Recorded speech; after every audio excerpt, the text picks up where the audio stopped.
Юрий, накануне в Севастополе были слышны взрывы, об этом сообщали Крым Реалии. В городе действовал режим воздушной тревоги. Оккупационные власти перекрывали движение по незаконному строению под названием Керченский мост. Сообщали, что российским захватчикам пришлось даже использовать средства маскировки в районе Севастопольской бухты. Известны ли на этот момент, собственно, причины всех этих событий?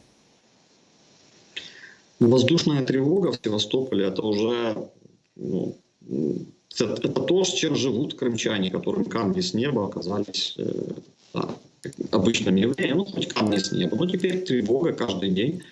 Фактически, я думаю, что так будет продолжаться и дальше. Тут никаких иллюзий не нужно строить, потому что главное – сил обороны – это перебить логистику вражескую, а логистика идет с Крымского полуострова, с нашего Крыма, по Керченскому мосту в том числе. Поэтому нужно делать для того, чтобы перебивать логистические поставки врагу, в частности в Херсон, на Херсонщину, в Запорожскую область, и наносить удары постоянно и ракетами большой дальности, и ударными беспилотниками.